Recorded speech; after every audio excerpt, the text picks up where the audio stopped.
ভবন বানাচ্ছেন, কিন্তু ভবন সঠিকভাবে হচ্ছে কি না সেটা কীভাবে বুঝবেন?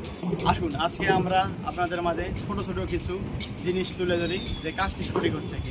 আসসালামু আলাইকুম, আমি বাবলা। বর্তমানে আমি আছি যাত্রাবাড়ি রায়েরবাগে। আমি এখন একটা আমার প্রজেক্টে আছি। প্রজেক্টের নাম হচ্ছে বাগানবাড়ি হোমস্টে আছে, 1 আছে, ওদিকে 4 আছে, আমাদের বিভিন্ন প্রজেক্ট আছে। আমি বাগানবাড়ি হোমস্টের 8ম ফ্লোরে এসেছি, 8ম ফ্লোরের ছাদ। সো এখানে বর্তমানে ছাদের রড বাইন্ডিংয়ের কাজ চলছে, বিমে অলরেডি ছেড়ে দিয়েছে। তো এখানকার কিছু কিছু কাজ অনেক সুন্দর এবং ভালো হয়েছে। এই জিনিসগুলো এভাবে করা দরকার, যেগুলো আমি সাধারণ সাইডে ভিজিটে গেলে আমি দেখি না। তারা খুবই মেজর ভুল করে এই জিনিসগুলো, ছোটো ছোটো জিনিস বার হচ্ছে যে এগুলো হচ্ছে যে সবাই ভুল করে থাকে। আপনি একটু খেয়াল করেন, এখানে যে আমরা বাইরে মাদামটা দিয়েছি, এদিকে বলতে দেখাও, এদিকে বাহিরে মাদাম দিয়েছি। এই যে পুঁতিতে আমাদের বিমের ইন পয়েন্টে পুঁতিতে হচ্ছে যে মাদাম অনেক সুন্দর করে দেওয়া হয়েছে।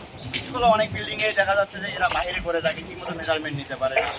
আমাদের দেখি এই প্রজেক্টে আমাদের এই বিমটার হচ্ছে যে সেকশনের রড হচ্ছে L4-এ 3 ইঞ্চি বাই 6 ইঞ্চি। তো আমরা যদি এটা লক্ষ্য করতে পারি, এখানে হচ্ছে যে আপনার পাশ থেকে আপনার L4-এ পড়তেছে এবং এটা হচ্ছে যে একদম সেন্টার টু সেন্টার 3 ইঞ্চি সঠিকভাবে দেওয়া আছে। কাজ অনেক সুন্দর হয়েছে, কাজে কোনো ভুল নেই।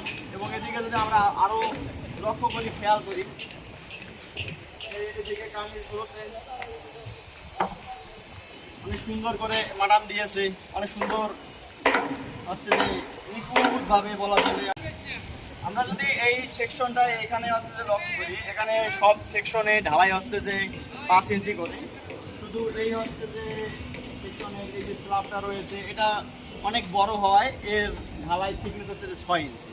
এটা খুবই ইফেক্টিভ। এটা প্রথমে ডিজাইনে দেওয়া ছিল না, পরে হচ্ছে যে আমি ডিজাইনারের সাথে কথা বলে, যেহেতু এটা 20 ফিট বাই 20 ফিট হয়ে যাচ্ছে, অনেক বড় লং স্পান, যে কারণে এটাতে হচ্ছে যে আমি পরে কথা বলে এটা আপনার হচ্ছে যে কাস্টিংটা 6 ইঞ্চি করেছি। বাকি সব যা আছে এগুলো সব 5 ইঞ্চি, শুধু এই কাস্টিংটাতে হবে এখানে 6 ইঞ্চি, এটা 1 ইঞ্চি ডাউন করে দেওয়া আছে।